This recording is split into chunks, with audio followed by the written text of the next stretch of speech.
मेरी भावना में आप लोग पढ़ते हैं, जिसने राग द्वेष कामादिक जीते सब जग जान लिया। तो जो भगवान का स्वरूप जिनागम में बतलाया है, वहाँ पर आचार्य कुंद कुंद स्वामी अष्टपावण में कहते हैं 18 दोष बज्जिए देवम। जो 18 दोषों से रहित होते हैं वो देव होते हैं, भगवान होते हैं। जहाँ 18 दोषों के बारे में आचार्य समंतभद्र स्वामी क्षुत पिपासा जरातंक जन्मांतक भयस्मया नारागत द्वेष मोहाश्च यस्याप्तः सब प्रकीर्तिते। तो 18 दोषों के नाम उन्होंने बतलाए। उसमें सबसे पहला दोष है क्षुधा, भूख। जो भोजन करते हैं वो भगवान नहीं हो सकते, यानी जो इससे ऊपर उठ चुके हैं, यानी जो भोजन कर रहे हैं भगवान नहीं हो सकते। साधु तो हो सकते हैं, लेकिन भगवान जो होंगे वो भोजन करने वाले नहीं होंगे। तो फिर आप कहोगे कि हम लोग नैवेद्य क्यों चढ़ाते हैं? फिर तो नैवेद्य जो है भगवान के भोजन के रूप में नहीं चढ़ाया जाता। नैवेद्य तो श्रावक का मन नहीं लगता, इसलिए श्रावक 8 द्रव्यों का आलम्बन लेकर के पूजा करता है, इसलिए उनमें नैवेद्य आदि सब चढ़ाए जाते हैं। वास्तव में वो केवल श्रावक अपने आराधना की पद्धति के रूप में स्वीकार करता है। भगवान के लिए चरणों में समर्पित जरूर करता है, लेकिन भगवान को उससे कोई प्रयोजन नहीं रहता। तो जो भगवान का फिर जो है कैसे जो है जीवन चलता है, जहाँ भगवान को केवल ज्ञान हो जाए। यदि कोई पूर्व कोटि की आयु वाले हैं और उनको 8 वर्ष अंतर मुहूर्त में केवल ज्ञान प्राप्त हो जाए, तो इतनी लंबी जो है आयु को वो कैसे जो है बिना भोजन के चलाते हैं? तो उन्होंने 4 घातीय कर्मों को नष्ट कर दिया है। 4 घातीय कर्मों को नष्ट करने से उनके पास में अनंत शक्ति आ गई, और अनंत शक्ति के धारी हैं फिर भी भोजन करना पड़े, ये बात सही नहीं बैठती। उनका शरीर कैसे चलता है? तो उनको आगम में बतलाया है, उनका 9 कर्माहार होता है। 9 कर्माहार क्या कहलाता है? अपन लोग जो आहार करते हैं वो कवलाहार कहलाता है। एक आहार होता है 9 कर्माहार, यानी अपन भी करते हैं वो आहार को, बाहर के वातावरण से अपन वर्गणाओं को ग्रहण करते हैं। लेकिन जैसी वर्गणाओं को केवली ग्रहण करते हैं, तीर्थंकर ग्रहण करते हैं, वैसी वर्गणाएँ अपन लोग ग्रहण नहीं कर सकते। तो इसके कारण में अपन लोगों के लिए कवलाहार भी लेने की आवश्यकता पड़ती है, कौर बना बना करके भोजन भी करना पड़ता है। तो उनके माध्यम से उनके लिए इतनी अच्छी अच्छी वर्गणाएँ आती हैं कि वो उनको केवल वही ग्रहण कर सकते हैं। इसलिए आप लोग भक्तामर में पढ़ते हैं, यही शांत राग रुचि भी परमाणु विस्त्वम निर्मापितस्त्र भुवनैक ललाम भूत तावंत एव खलु ते प्रणवः पृथिव्याम यत्ते समानमपरन्न ही रूपमस्ति। कि वो जो हैं परमाणु इतने ही थे, इसलिए आपके समान कोई संसार में दूसरा सुंदर रूप दिखलाई नहीं देता। तो उनके माध्यम से उनका जो है जीवन चलता है। अब यहाँ संसार में बहुत सारे जो देवता होते हैं, उनके लिए मानते हैं कि वो भोजन भी करते हैं। तो ये जो है जहाँ अपने लिए 18 दोषों से रहित भगवान को अपन देख रहे हैं, तो जो भोजन करने वाले हैं वो भगवान अपने भगवान नहीं हो सकते। 18 दोषों में एक क्षुधा भी दोष आता है। फिर उसके बाद में पिपाशा, प्यास। गर्मी के समय में प्यास की ज़्यादा बाधा रहती है, और सर्दी के समय में क्षुधा की ज़्यादा बाधा रहती है। तो ये प्यास और जो हैं भूख, दोनों से जो रहित होते हैं वो भगवान होते हैं। फिर इसके बाद में क्षुत पिपासा जरा, बुढ़ापा भगवान में नहीं आता। तो भगवान का जो शरीर होता है, जहाँ उनके शरीर में विशिष्टता रहती है, उनके शरीर में जहाँ पर अपन देखते हैं कि 63 साल का पुरुषों के भी शरीर में विशेषता रहती है। 63 साल का पुरुषों में कौन कौन आते हैं?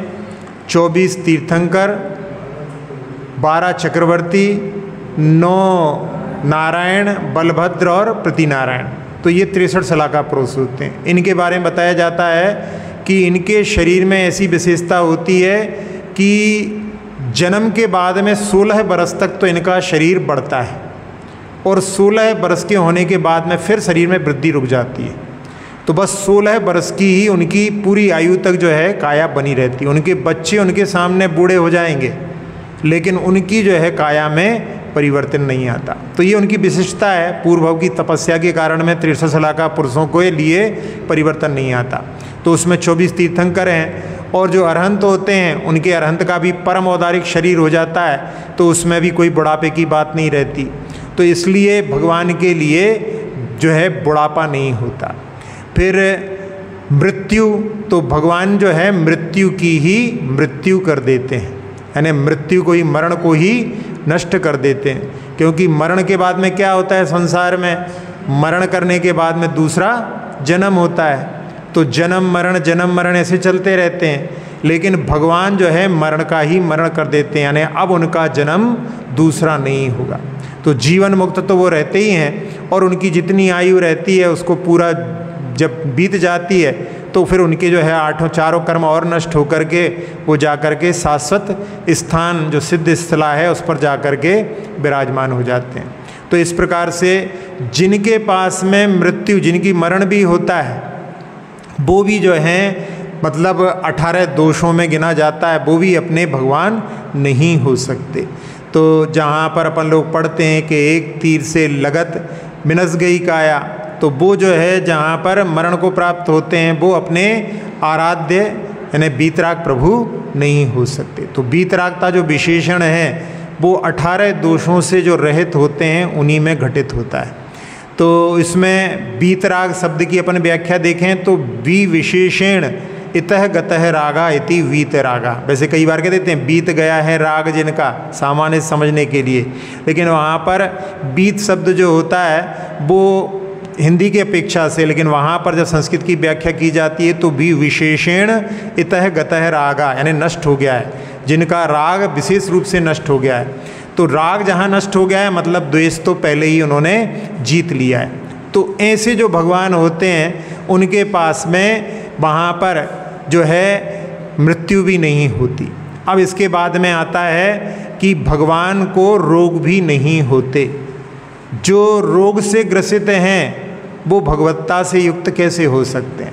लेकिन फिर भी संसार में ऐसे जो हैं देवताओं को माना जाता है कि जिनमें उनके लिए रोगों से युक्त ही भगवत्ता को स्वीकार किया जाता है। एक जो बड़ा जुलूस निकलता है, रथ निकलता है, उसकी पेपर में खबर आती है कि वो अभी वहाँ पर जो है पहुँच गया है, लेकिन अब वहाँ पर जो गए हैं वो बीमार हो गए हैं। अब अपनी मौसी के यहाँ पर काढ़ा पिएंगे और उसके बाद में फिर जो है लौट करके रथ से आएंगे। तो ये यानी भगवत्ता का स्वरूप जहाँ पर उन्होंने इसी प्रकार से माना है कि वो रोगों से ग्रसित हैं। अब जो स्वयं रोगों से ग्रसित हैं, आप उनकी आराधना करने जाओगे तो आपको रोग मिलेंगे कि निरोगता मिलेगी? तो ये अपने लिए समझना चाहिए कि जो रोगों से युक्त हैं वो भगवत्ता से युक्त नहीं हो सकते। अब जहाँ जो रोगों में भी इनको कहा जाता है, पेपर में ही माध्यम से हमारे लिए बहुत सारी जानकारी मिल जाती हैं। उसमें पेपर में लिखते हैं कि एक जो है उनके यहाँ भगवान हैं, उनको डायबिटीज़ है, उनके लिए जो है जामुन पसंद है। ऐसी जो है मतलब बातों को लिखा जाता है कि जो एक सामान्य मनुष्य जैसी हैं, यानी सामान्य मनुष्य जैसी, तो भगवत्ता जो होती है वो वहाँ पर रोगों से रहित होती है। अब एक और जो रहती है दोषों में जहाँ संख्या, वो है निद्रा। भगवान शयन नहीं करते। तो भगवान शयन नहीं करते तो इसका मतलब है क्या उनको नींद नहीं आती, अनिद्रा का रोग है? अरे नहीं, नींद अपन लोग जो लेते हैं वो किस लिए लेते हैं? अपन लोग दिन भर में थक जाते हैं, इसलिए अपने लिए यदि अपन नींद नहीं लें तो अगले दिन अपन काम नहीं कर सकते। तो अपने लिए निद्रा क्या है? एक औषधि की तरह है। यदि अपन नींद नहीं लेंगे तो अपना जो है शरीर बीमार पड़ जाएगा। तो अपने शरीर की सामर्थ्य नहीं है, इसलिए अपने लिए नींद लेना जरूरी है। लेकिन भगवान महाशक्तिशाली हैं, जहाँ पर अपन ने पहले देखा ही था कि वो अनंत शक्तिशाली हैं, तो उनके लिए निद्रा की कोई आवश्यकता नहीं होती। लेकिन फिर भी संसार में भगवान भी सोते हैं। ऐसे भजन भी बनाए जाते हैं, जहाँ कहीं हम रहते हैं वहाँ पर जो है आसपास में कई बार जो ऐसे भजन चलते रहते हैं, वहाँ पर बोलते हैं भगवान से के लिए, भगवान उठो सुबह हो गई। तो भगवान जो है अपने लिए जागृत करेंगे कि अपन भगवान को जागृत करेंगे? तो ये भगवान का स्वरूप नहीं कि जो शयन करते हैं। अब कई लोगों की ऐसी धारणा है कि जैसे उनके यहाँ पर दोपहर में भी भगवान शयन करते हैं, इसलिए उनके यहाँ दोपहर में कोई जाता है तो उनके यहाँ पट लगे रहते हैं कि अभी भगवान के सोने का समय है। एक बार एक घटना पढ़ी थी हमने कि एक जो उन लोगों का जो अन्य मत का तीर्थ था, वहाँ पर विदेश का एक डेलीगेशन आया हुआ था। अब वो डेलीगेशन जब वहाँ पर पहुँचा तो उस समय में 12 बज रहे थे, तो उन्होंने कहा कि अभी आप दर्शन नहीं कर सकते, भी भगवान के सोने का समय है। तो उसमें जो एक लेडी थी उसने कहा, डज गॉड ऑल्सो स्लीप, कि भगवान भी सोता है? मतलब वहाँ क्रिश्चियनिटी में भी ऐसा लगता है कि वहाँ पर भी जो है भगवान को नींद की आवश्यकता नहीं पड़ती, यानी नींद जो है वो तो एक प्रकार की मजबूरी है। जब लक्ष्मण सीता राम वनवास में थे तो उस समय में लक्ष्मण की ड्यूटी थी कि रात में जागृत रहते थे और वहाँ पर पहरा देते थे। अब वो घूमते रहते थे, लेकिन कभी कहीं थोड़ा सा अपने शरीर को विश्राम दे दो तो नींद आने में फिर देर नहीं लगती।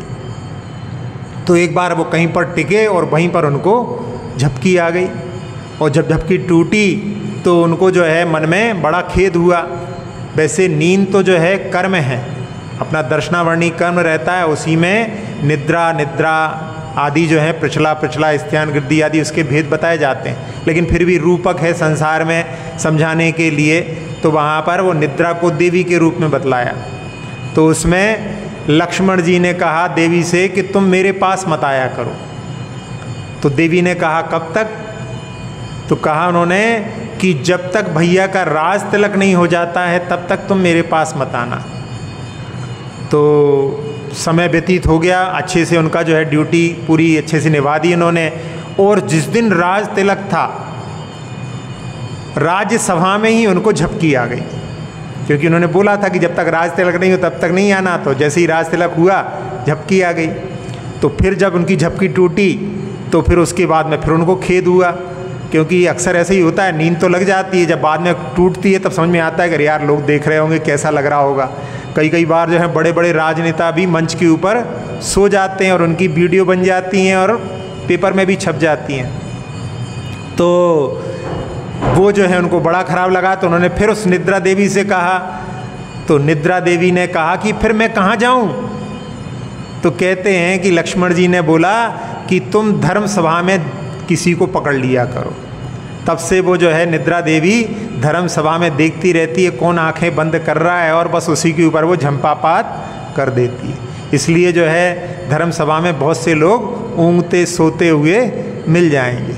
तो लेकिन ये तो केवल एक रूपक के रूप में कहा जा रहा है। यदि अपन रुचि पूर्वक यदि अपन जागृत होकर के और बड़े इंटरेस्ट के साथ में यदि सुने तो उसके माध्यम से अपने लिए निद्रा उसमें आगोश में नहीं लेती। लेकिन अपन आँख बंद करके कभी कभी ध्यान कराओ तो ध्यान में आंखें बंद करते ही कई लोगों के लिए जहाँ पर जो है झुकने उकने से समझ में आने लगता है कि लगता है नींद के आगोश में जा रहे हैं। तो ये जो है नींद जहाँ पर अपन देख रहे हैं कि जो नींद होती है वो अपन लोगों की मजबूरी है। तो भगवान जो होते हैं वो शयन नहीं करते, तो वो भगवान हमेशा जागृत रहते हैं, क्योंकि कहा जाता है कि जो सो गया तो उसका जो है माल चोरी हो जाता है। ट्रेन में अक्सर देखो थोड़ी सी झपकी लगती है और इधर के उधर हो जाते हैं। तो नींद जो होती है वो एक प्रकार से एक कहना चाहिए कि व्यक्ति के लिए जो है ऐसी अवस्था में ले जाती है कि जिसके माध्यम से फिर उसका सब कुछ जो है लुट सकता है। तो इसलिए जहाँ कवि धनंजय ने भी विशापार स्तोत्र में लिखा कि भगवान आप हमेशा जागृत रहते हैं, इसलिए आपका कौन क्या छीन सकता है। बाकी तो जो निद्रा में सो गए वो सारे लुट गए। तो इस प्रकार से भगवान जो होते हैं वो शयन भी नहीं करते। तो ये अपने लिए देखना है कि जो शयन करने वाले हो सकते हैं तो वो अपने आराध्य नहीं हो सकते। तो 18 दोषों में ये भी एक दोष है। अब इसके बाद में एक दोष आता है कि भगवान के लिए पसीना भी नहीं आता। पसीने को स्वेद कहते हैं, श्रमजल कहते हैं। तो पसीना नहीं आता, उनका दिव्य शरीर रहता है, उनके लिए पसीना नहीं आता। तो पसीना आना यानी ये एक प्रकार का वहाँ पर दोष है, लेकिन उनका दिव्य शरीर होने के कारण में उनको पसीना नहीं आता। एक बार एक बंदा मिला था हमको, वो कहने लगा कि हमको पसीना नहीं आता। तो मैंने कहा चलो कम से कम एक जो है गुण तो तुम्हारे अंदर भगवत्ता का आ गया। तो उसने कहा कि अरे नहीं, हम तो जो है परेशान है इसके कारण में, हमको पसीना नहीं आता। और पसीना जो होता है आना, वो एक कूलिंग सिस्टम है, अपने मनुष्यों के लिए कूलिंग सिस्टम है। जब गर्मी बढ़ जाती है तो पसीना उसको निकल करके ठंडक कर देता है, लेकिन उसके लिए पसीना नहीं आता तो क्या होता है, उसका जैसे ही वो धूप में जाता है उसका टेम्परेचर बढ़ने लगता है। और डॉक्टर ने उसको धूप में जाने से मना किया है कि यदि तुम धूप में जाओगे तो तुम्हारी मृत्यु तक हो सकती है। तो उसके लिए तो बड़ी आफत है उसमें। तो वो जो है वहाँ पर अपन लोगों के लिए जो मतलब एक बहुत ज़रूरी चीज़ है, लेकिन भगवान के लिए वो श्रमजल पसीना जो है वहाँ पर नहीं आता। फिर इसके बाद में भगवान राग से भी रहित होते हैं। अब राग का प्रतीक क्या है? अच्छी अच्छी वेशभूषा, अच्छे अच्छे आभूषण, ये किसका प्रतीक है? राग का प्रतीक है। अपने आप को सजाता कौन है? वैसे तो जो है अपने आप को सजाने का भाव उसके लिए होता है। आचार्य वादिराज महाराज ने एक ही भाव स्तोत्र में लिखे हैं कि जो कुरूप होते हैं वो अपने आप को सजाने की भावना रखते हैं। तो जो अपने लिए अच्छे अच्छे सुंदर वस्त्र अस्त्र आदि जो है, वस्त्र और आभूषण आदि पहनते हैं, वो भी जो है राग का प्रतीक है, इसलिए वो भी अपने आराध्य नहीं हो सकते। अब इसके बाद में फिर आता है द्वेष। तो द्वेष का प्रतीक क्या होता है कि अस्त्र शस्त्र रखते हैं। अस्त्र शस्त्र कौन रखता है? उसमें एक और दोष भी आता है, भय। भगवान को भय नहीं होता। तो कौन रखते हैं अस्त्र शस्त्र? जो डरते हैं डराते हैं वो रखते हैं अस्त्र और शस्त्र। तो क्योंकि उनको भय रहता है, शत्रुओं से जिनको भय है वो ही अपने पास में अस्त्र शस्त्र रखते हैं। तो इसलिए जो अस्त्र शस्त्र रखने वाले हैं वो भगवान नहीं हो सकते, क्योंकि जो स्वयं भयभीत हैं उनके पास में भी जाने से आपको अभय प्राप्त नहीं होगा, बल्कि भय ही प्राप्त होगा। तो इसलिए अस्त्र शस्त्र वाले भी भगवान नहीं हो सकते। फिर इसके बाद में एक है उसमें दोष रति, यानी राग का भाव और तीव्रता से। जहाँ द्रव्य क्षेत्र काल भाव पदार्थों के प्रति जो तीव्र राग होता है उसको रति कहा जाता है। तो उसमें जो अपनी पत्नी को लेकर के साथ में बैठे हुए हैं, आप लोग तो ऐसा होगा कि अपनी पत्नी को छोड़ करके यहाँ पर भी आकर बैठ जाओ, लेकिन वो तो अपने साथ में ही लेकर बैठे हैं, तो आपसे भी ज़्यादा रागी हैं, आपसे ज़्यादा ही उनके ही अपने पति के प्रति आसक्ति का भाव है, पत्नी के प्रति आसक्ति का भाव है। तो वो भी जो है अपने लिए आराध्य नहीं हो सकते। अब इसके बाद में फिर कौन सा आता है? एक है विस्मय। विस्मय किसके लिए होता है? जिसके लिए पूर्ण ज्ञान नहीं होता उसी के लिए विस्मय हो सकता है। विस्मय का अर्थ क्या होता है? आश्चर्य। जैसे कोई नई चीज़ देखें तो उसको आश्चर्य होता है, लेकिन जिसको पूर्ण ज्ञान है उसको आश्चर्य नहीं होता। इसके ज्ञान में सब कुछ है, कोई भी चीज़ छिपी नहीं है, तो उसके लिए कभी भी आश्चर्य नहीं होता। तो भगवान अपने जो होते हैं वीतरागता 18 दोषों से ऊपर उठने के कारण में उनमें वीतरागता के माध्यम से केवल ज्ञान प्राप्त होता है, सर्वज्ञता आती है। तो उसके माध्यम से यानी ये जो दोष वहाँ पर ना होने के कारण में सर्वज्ञता आई, और सर्वज्ञता के कारण में ये दोष संभव ही नहीं है, तो उसमें उनके पास में विस्मय नहीं होता। आप लोगों ने सुना होगा कि एक देवता जिनसे किसी ने आराधना की तो उन्होंने उसके लिए कि जिस पर हाथ रखेंगे वो भस्म हो जाएगा, ऐसा जो है आशीर्वाद दे दिया उसको। अब वो वहाँ पर कहता है कि यहाँ पर और कोई तो दिखाई नहीं दे रहा है, आप ही हो तो मैं आपके ही सिर पर हाथ रखता हूँ। तो जब उसने कहा कि मैं आपके सिर पर हाथ रखता हूँ तो उनके मुख से निकलता है, एकदम घबरा जाते हैं और वो भागते हैं वहाँ पर। तो भय का भी प्रतीक है और साथ साथ में विस्मय हो रहा है। तो ये जो है जहाँ पर विस्मय है, जहाँ पर भय है, वहाँ पर भगवत्ता नहीं हो सकती। फिर इसके बाद में और क्या है कि जन्म नहीं होता भगवान का। तो आप लोग महावीर जयंती अभी अभी मना करके निपटे हैं, तो महावीर जयंती क्या, भगवान की जन्म जयंती क्या? तो वास्तव में जन्म तो इंसान का होता है, भगवान का जन्म नहीं होता। वो ही आगे चल करके अपने पुरुषार्थ से भगवान बनते हैं। तो इसका मतलब क्या है कि भगवान का जन्म नहीं होता, इंसान का जन्म होने से उसने भगवत्ता बाद में प्राप्त की। जैसे कलेक्टर जो बनते हैं, कलेक्टर का जन्म कभी नहीं हो सकता, कलेक्टर भी बाद में ही प्रयास करने से बनते हैं, उदाहरण के लिए बतला रहे हैं। तो ऐसे ही जो है भगवान का जन्म नहीं होता। जहाँ अन्य मत में ऐसा माना जाता है कि मुक्ति प्राप्त करने के बाद में पुनः जो है अवतारवाद होता है, पुनः जो है संसार में वापस लौट करके आते हैं। तो जिनागम बतलाता है कि एक बार शुद्ध अवस्था को प्राप्त करने के बाद में फिर पुनः संसार में आने की कोई आवश्यकता नहीं पड़ती। जैसे दूध है, दूध से एक बार घी बन जाए फिर वो घी जो है पुनः दूध के रूप में परिवर्तित नहीं होता। तो शुद्ध अवस्था प्राप्त होने के बाद में पुनः जो है संसार में जहाँ पर राग देश की अवस्था को पुनः वो जीव क्यों प्राप्त करेगा? तो एक बार यदि शुद्ध बन गए फिर से यदि अशुद्ध हो गए तो फिर बार बार यही चलता रहेगा। लेकिन ऐसा नहीं होता, एक बार जो जीव मुक्त होता है फिर संसार में उसका आना नहीं होता। इसलिए आचार्य समंतभद्र स्वामी ने रत्नकंड श्रावकाचार में लिखा है, काले कल्प सते पीछा गते शिवानाम न विक्रिया लक्ष्य, कि सैकड़ों कल्प काल भी बीत जाएं तो भी जो है सिद्धों में कोई विकार उत्पन्न नहीं होता। भले ही कैसा कि लोक को डमरू की तरह बजा दिया जाए लेकिन फिर भी सिद्धों में कोई विकार उत्पन्न नहीं होता। शुद्ध अवस्था को जो प्राप्त हो चुके हैं वो जो है पुनः संसार में नहीं आते। तो भगवान का जन्म भी नहीं होता। तो जो भगवान बने हैं वो जब चार घातीय कर्मों को नष्ट कर देते हैं उनको जीवन मुक्त कहा जाता है। अब उनका जन्म नहीं होगा, जीवन से मुक्त हो चुके हैं। और मरण से मुक्त यानी मरण को भी जब मृत्यु की मृत्यु करते हैं उसके बाद में जो है मृत्यु से भी वो ऊपर उठ जाते हैं। तो इस प्रकार से भगवान के पास में ये भी नहीं होता। इसके साथ में है विषाद। विषाद यानी रुदन भी नहीं करते। जो रोने वाले हैं वो भगवान नहीं हो सकते।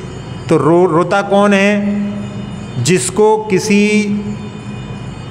चेतन अचेतन पदार्थ से राग होता है, उसका जब बिछोह हो जाता है तो वो रुदन करता है। लेकिन जिन्होंने अपने शरीर से भी राग को छोड़ दिया है वहाँ पर पदार्थों के प्रति, पर जो है व्यक्तियों के प्रति राग कैसे हो सकता है? तो इसलिए उनके जीवन में कभी रुदन नहीं होता, विषाद नहीं होता। तो भगवान जो होते हैं वो विषाद से भी रहित होते हैं। फिर इसके बाद में खेद। खेद क्या होता है कि जैसे कोई कार्य किया और उस कार्य में सफलता नहीं मिली तो उसके बाद में व्यक्ति के मन में आता है कि अरे हमने काय को इतनी मेहनत की। तो ऐसा खेद भी जो है उनके जीवन में नहीं होता। तो खेद भी उसी के लिए होगा जिसको पूर्ण ज्ञान नहीं होगा। तो ये जो है दोषों से भगवान रहित रहते हैं। अब 18 दोषों से जो रहित भगवान होते हैं, जब 18 दोषों पर विजय प्राप्त कर लेते हैं तो वीतरागता को प्राप्त होते हैं। और वीतरागता से जब ऊपर उठते हैं, यानी वीतरागता से ऊपर है ना, वीतरागता की अवस्था को प्राप्त करते हैं, तब फिर उनके लिए सर्वज्ञता प्राप्त होती है। और सर्वज्ञ होने के बाद में भगवान हितकारी उपदेश देते हैं। तो उनका हित का उपदेश सुन करके जीव जो हैं उनके बताए हुए मार्ग पर चलते हैं। जहाँ वीतरागता को देख करके भी लोग जो हैं प्रभावित हो जाते हैं। उनके जहाँ पर वो रहते हैं वहाँ पर जात्य बैर भी अपने बैर को भूल जाते हैं। भगवान के समोषण का अतिशय होता है कि वहाँ पर जात्य बैर, यानी जात्य बैर क्या, जन्म से जिनका बैर होता है। जैसे कौन? सर्प और नेवला। इनमें ऐसी जो है दुश्मनी होती है कि जैसे ही देखा नहीं कि बस एक दूसरे के ऊपर टूटते हैं। लेकिन ऐसे जीव भी यदि जहाँ पर रिद्धिधारी मुनिराजों का भी ऐसा प्रभाव रहता है कि वो वहाँ पर अपने बैर को भूल जाते हैं। और ये जो है रिद्धिधारी मुनियों का प्रभाव भी रहता है, साथ ही साथ में भगवान की जो वीतरागता के कारण में उनको देख करके, मतलब जिसने कभी दर्शन नहीं किए हैं उसको भी वहाँ पर वीतरागता में वहाँ पर भगवत्ता नजर आ जाती है। एक घटना, एक श्वेतांबरों का क्षेत्र है जहाँ पर उनके हजारों मंदिर हैं। कौन सा है क्षेत्र मालूम है? पालीताना, शत्रुंजय गिरी। और वहाँ पहाड़ पर बीचों बीच केवल एक दिगंबर मंदिर है, केवल एक मंदिर हजारों मंदिरों के बीच में। और वहाँ बहुत सारे लोग जो हैं दर्शन करने के लिए टूरिस्ट भी जाते हैं वहाँ पर। तो एक बंगाली पेयर जो शादी के बाद में हनीमून मनाने के लिए गुजरात आया था, वो वहाँ पर पहाड़ पर गया। जब पहाड़ पर उसने वंदना करते हुए या घूमते हुए सारे श्वेतांबर मंदिरों के बाद में जब दिगंबर मंदिर में गया, तो वहाँ पर दिगंबर मुद्रा को उसने पहली बार देखा। और उसने उस समय में उसकी पत्नी ने अपने पति से कहा कि ये तो भगवान जैसे दिख रहे हैं। तो उधर पर एक पंडित जी थे, बड़े पंडित जी कहलाते थे, जगन मोहन लाल जी शास्त्री कटनी वाले। और उन्होंने जब सुना तो उन्होंने कहा कि कोई जैन तो ऐसा नहीं बोल सकता कि ये भगवान जैसे दिख रहे हैं। तो उन्होंने अपनी पूजा को जहाँ पर बीच में रोक सकते हैं, वैसे पूजा को रोकते नहीं है, छोड़ते नहीं है, लेकिन ऐसी बात उसने बोली कि उनके मन में आया कि इससे पूछें अपन, क्योंकि वो लोग बस बोल करके चले गए और ये इन्होंने अपनी पूजा को रोक करके और फिर उनके पीछे गए। जब उनको वहाँ पर देखा तो वैसे वो घबरा रहे थे कि कोई धोती दुपट्टा में आ रहा है, मतलब पंडा कुछ पैसे मांगने आ रहा होगा, तो वो थोड़ी और स्पीड से जाने लगे। तो उन्होंने कहा कि अब घबराओ नहीं, हमें आपसे कुछ नहीं चाहिए, बस आप ये बताओ कि आपने ये क्यों कहा कि ये भगवान जैसे दिख रहे हैं। तो उसने पत्नी ने जो है अपने पति को देख करके मुस्कुराते हुए कहा कि अभी हम बहुत सारी जगह पर होकर के आए, वो हमें मंदिर नज़र नहीं आए।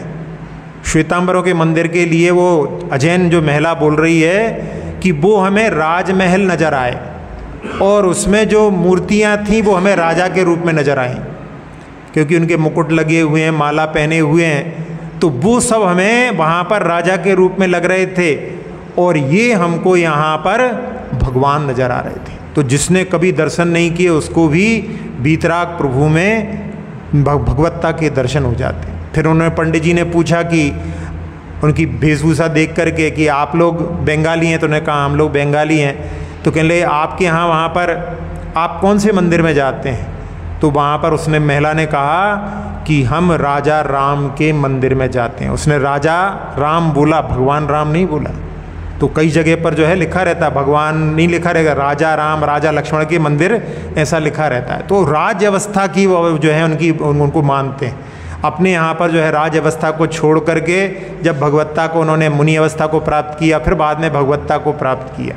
फिर उनसे पूछा कि आपके यहाँ कलकत्ता में भी एक जगह पर जो देवी का मंदिर है, तो उसको सुन करके उसने कहा उसको उसके बारे में बात मत करो, मैं उसको मंदिर नहीं मानती। जहाँ पर बहुत सारे जीवों की हिंसा होती है मैं उसको मंदिर नहीं मानती। तो ऐसी भी जो है लोगों में दृष्टि रहती है, जहाँ पर वीतराग प्रभु के दर्शन नहीं किए उनके लिए भी वहाँ पर इस प्रकार से भगवान के दर्शन हो जाते हैं। तो ऐसे जो है पूर्व भव के कोई संस्कार रहे होंगे जिसके कारण में, या फिर जो है कई बार ऐसे आगे भवितव्यता आगे के हिसाब से इस प्रकार की होनहार अच्छी होनी होगी जिसके माध्यम से उनको वहाँ पर वीतरागता के दर्शन हुए। तो वीतराग प्रभु के अपन लोग आराधक हैं। अब वीतराग प्रभु की आराधना के साथ साथ में यदि अपन सराग की भी आराधना करेंगे तो उसके माध्यम से अपने लिए वीतरागता की प्राप्ति कभी भी नहीं हो पाएगी। अपने लिए जो है वीतराग प्रभु के प्रति ही संकल्पित होना चाहिए कि हम वीतराग प्रभु के अलावा किसी के चरणों में नहीं झुकेंगे। अपना ऐसा यदि संकल्प रहेगा तब जा कर के कुछ अतिशय घटित होते हैं। क्योंकि आप जो है देखोगे जहाँ मीरा के जीवन में भी उनके यहाँ विष का प्याला भी अमृत बन गया, तो उसमें भी वो कहते हैं मेरे तो गिरधर गोपाल दूसरो ना कोई। अपने को एक के प्रति समर्पित होना पड़ेगा, तब जो है अपने जीवन में कुछ घटित हो सकता है। यदि अपन भगवान के सामने जाएं और भगवान से जहाँ दर्शन पाठ में कहा जाता है अन्यथा शरणम नास्ति त्वमेव शरणम मम तस्मात् कारुण्य भावेन रक्ष रक्ष जिनेश्वरा। क्या बोलते हैं कि भगवान आपके अलावा हमारा कोई संसार में शरण नहीं है, आप ही अकेले शरण हो। जब इस प्रकार की बात अपन भगवान से कहते हैं और अपन जो है और जगह भी घूमते रहें तो मतलब क्या होगा, भगवान से अपन छल कर रहे हैं। अपन और जगह भी जाते हैं और भगवान से बोल रहे हैं कि भगवान आपके अलावा हमारा कोई नहीं है। तो इस प्रकार से वो जो है सही समर्पण नहीं कहलाता। समर्पण तो जो होता है एक जगह पर जो है अपनी श्रद्धा को समर्पित करना चाहिए। लेकिन संसार में हमने पहले बताया था कि ये पंचम काल में अपन हुंडाव सर्पणी काल में आए हैं, जहाँ पर अपने लिए बहुत सारे जो हैं देवी देवता बल्कि नए नए भी उत्पन्न होते रहते हैं। तो उसके कारण में बहुत जो है भ्रमित होने के बहुत सारे जो हैं मार्ग मिल जाते हैं। उस समय में अपनी श्रद्धा आस्था को संभाल करके रखना बहुत ही एक जो है कठिन कार्य है और जिम्मेदारी का कार्य है। एक बार एक व्यक्ति जिन्होंने ज़मीन खरीदी और उस पर एक कुछ स्ट्रक्चर भी बना हुआ था। अब उस स्ट्रक्चर में एक आला बना हुआ था। अब वो आला जो था वो किसी कोई जहाँ पर गुरुवार को लोभान आदि छोड़ी जाती है ऐसे कोई पीर आदि का स्थान था। तो उन्होंने उस स्थान को मकान के रूप में बनाना है और वो बीतराग प्रभु के उपासक थे, तो उन्होंने उस आले को वहाँ से अलग कर दिया। तो जब उसको अलग किया तो लोगों ने कहा कि आप इसको अलग कर दोगे तो परेशानी आ सकती है। और उन्होंने कहा कि यदि यहाँ पर रहेगा तो हर गुरुवार को ये काम करना पड़ेगा और हम लोग इस मार्ग के हैं नहीं हैं, तो हमारे लिए तो कोई काम का नहीं है। फिर भी उन्होंने वहाँ पर बहुत से लोग लगे रहे, लेकिन उन्होंने उसकी बात ही मानी और वहाँ पर उसको हटा करके दीवार खड़ी कर दी। अब ऐसा हुआ कि बरसात में बहुत तीव्र बारिश हुई और वो दीवार गिर गई। अब गिर गई तो जो लोगों ने बोला था कि देखो हमने कहा था ऐसा मत करो आप, तो कई बार ऐसा होता है कि वो गिरी किसके कारण में, बरसात के कारण में, लेकिन व्यक्ति जोड़ लेगा कि नहीं ये इसके कारण में हो गया। तो इसको अपने यहाँ पर बोलते हैं कारण विपर्यास, यानी वो कारण नहीं है लेकिन उसको कारण को जोड़ लिया। संसार में यही होता है, अपन बहुत सारी चीज़ों को जोड़ लेते हैं कि ये इसके कारण में हुआ है और उसके कारण में व्यक्ति किसी को जो है उसमें दोषी मानने लगता है। तो वो जो है उन्होंने कि भाई बरसात तीव्र हुई है, अच्छी मजबूत नहीं बनी होगी, फिर से बनाते हैं। तो उन्होंने अगली बार जो है फिर से उसको मजबूत बनाया। अब मजबूत बनाने के बाद में ऐसा हुआ कि अगली बार फिर और तेज़ बारिश हुई, अगली बार फिर गिर गई। अभी तो बाहर वाले बोलते थे, अब घर वाले ही बोलने लगे। घर वाली जो हैं महिलाएं वगैरह जो हैं डर गई कि क्या जाता है, गुरुवार को अपन थोड़ा सा कर लेंगे। उन्होंने कहा नहीं, एक बार चालू हो जाएगा तो वो जो है परंपरा ही चालू हो जाएगी। कब जिससे परिचित नहीं, कोई कुछ नहीं, फिर भी उनके यहाँ पर जो है हर गुरुवार को जो है जाना है। तो ऐसे जो है उन्होंने कहा कि नहीं। फिर उन्होंने अगली बार फिर और मजबूत बनाई, लेकिन अगली बार कुछ नहीं हुआ। तो वहाँ पर यदि उसको पकड़ करके बैठ जाते तो बस वो जो है वहाँ पर मिथ्या मान्यता चालू हो जाती। तो ऐसे संसार में बहुत सारी जो है मिथ्या मान्यताएं चलती रहती हैं। अपने के लिए जहाँ पर भगवान के स्वरूप के बारे में जब ज्ञान हो जाए उसके बाद में अपनी जो है आस्था ऐसी होनी चाहिए कि भले ही कोई अपने लिए सर काटने के लिए खड़ा हो जाए, लेकिन सच्चे देव तो जो हैं बीतराग होते हैं। ऐसी जो है अपनी आस्था अडिग होनी चाहिए। नहीं तो कई बार ऐसी स्थितियां बनती हैं कि व्यक्ति जो है उनसे प्रभावित होकर के इधर उधर भटकने लगता है और उसके कारण में अपनी श्रद्धा एक के ऊपर समर्पित ना होने के कारण में फिर वो जो है श्रद्धा से भीन वो कैसे होते हैं, बीपीएल होते हैं। बीपीएल यानी बिना पेंदी के लोटे। बिना पेंदी के लोटे कैसे होते हैं कि चाय जहाँ मोड़ लो उनके नीचे वो नहीं होती कि वहाँ पर को जो है मुड़े नहीं, वो तो चाय दिशा जिस दिशा में चाहो, गंगा गए तो गंगा दास और जमुना गए तो जमुना दास, ऐसे होते हैं। तो वो जो है सही आस्था का प्रतीक नहीं होता। सही आस्था तो ऐसी होनी चाहिए कि बस उसमें अपने लिए अन्यथा शरणम नास्ति तुमेव शरणम ममा। तो ऐसी आस्था को लेकर के अपने लिए, और अक्सर जो है दुनिया में जहाँ पर लोग सोचते हैं कि भैया वहाँ गए हम, वहाँ इधर गए उधर गए, हमारा काम हो गया, ये सब केवल जो है अपनी मानसिक कमजोरी के कारण में होता है। जहाँ पर तथाकथित जो दरबार लगते हैं उनमें सब में केवल जो है व्यक्ति जिनकी आस्था नहीं होती उनको वहाँ पर कुछ सार नज़र आता है, बाकी तो सारा निस्सार है। तो उसमें कैसा होता है कि एक उदाहरण के माध्यम से समझें कि एक गणित के प्रोफेसर थे। मैथ साइंस जो होता है वो बहुत लोगों को कठिन लगता है, बहुत कम जो है लोग उसमें अच्छे निपुण हो पाते हैं, बाकी तो डरते रहते हैं। और जो उसमें घुस जाते हैं उनको फिर उससे सरल कोई दूसरा सब्जेक्ट नहीं लगता, क्योंकि वो ऐसा सरल रहता है। तो गणित के प्रोफेसर के पास में कॉपी चेक होने के लिए आती थी, और जब कॉपी आती थी तो बहुत सारे बच्चे जो डरते थे गणित से, वो अपने अपने पिता से बोलते थे कि हमारी सिफारिश कर दो। तो सिफारिश के लिए उनके यहाँ पर लंबी लाइन लगती थी। एक दिन उनके मित्र आए हुए थे और मित्र साथ में बैठे हुए थे। एक के बाद एक के बाद एक के बाद ऐसे करते करते बहुत सारे लोग आए, सब ने अपने अपने बच्चों के रोल नंबर बताए। उन्होंने कहा ठीक है, देख लेंगे देख लेंगे देख लेंगे, सबको बोल दिया। जब सब चले गए तब उन्होंने दरवाज़ा बंद करके आपस में बात करने लगे। तो उन्होंने मित्र ने कहा, यार बताओ तुम्हारी स्मृति कब से अच्छी हो गई? अपन जब साथ में पढ़ते थे तो तुम्हें 2 का पहाड़ा याद नहीं होता था, और इतने सारे लोग आए, सब ने जो हैं रोल नंबर बताए, और तुमने सबसे कह दिया कि हम देख लेंगे, लिखा एक भी नहीं तुमने। तो मित्र ने, डॉक्टर जो ने, मास्टर साहब जी ने कहा कि भैया तुम सही बोल रहे हो, उस समय में जैसी मेमोरी थी उससे आगे नहीं बढ़ी है, उससे पीछे ही गए हैं हम। लेकिन यदि तुम पूछोगे कि आखिरी वाला भी कोई नंबर जो बता के गया है, उसका ना तो हम पहला बता पाएंगे ना आखिरी बता पाएंगे। इसका मतलब क्या है कि बोल के सब गए लेकिन हमने किसी का सुना नहीं, किसी का नोट नहीं किया। कहले फिर क्या करते हो? कहले हम क्या करते हैं, वो लिखता है तो हम पास कर देते हैं। तो हम क्या पास कर देते हैं, वो स्वयं अपने आप को पास करा लेता है। उसके बाद में भी बहुत सारे पिताजी क्या करते हैं, मिठाई का डिब्बा लेकर के आकर के, मास्टर जी धन्य हो, आपने हमारे बेटे को पास कर दिया। समझ में आ रहा है? बस यही संसार में जो तथाकथित दरबार हैं वो केवल इसीलिए चल रहे हैं। वो जहाँ अपना पढ़ने का पुण्य होता है और वहाँ पर कहते हैं कि आपके कारण में ऐसा हो गया, और उसके कारण में जहाँ एक ने जो है दूसरे को बताया, दूसरे ने तीसरे को बताया, ऐसे करते करते भीड़ लग जाती है।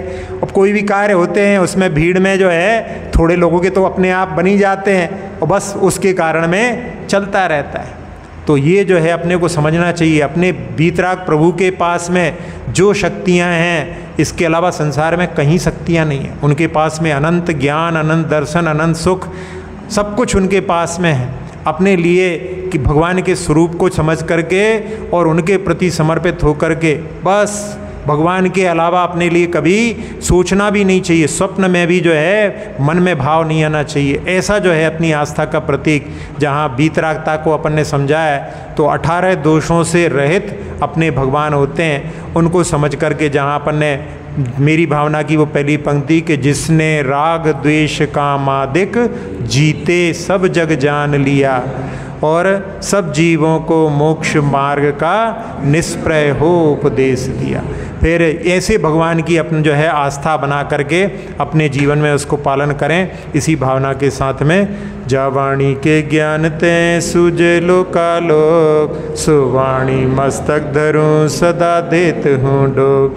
हे जिन वाणी भारती तोय जपों दिन रैन, जो तेरी शरणा गए सो पावे सुख चैन। देव भजो अरहंत को गुरु सेवा निर्ग्रंथ, दया धर्म पालो सदा यही मोक्ष का पंथ।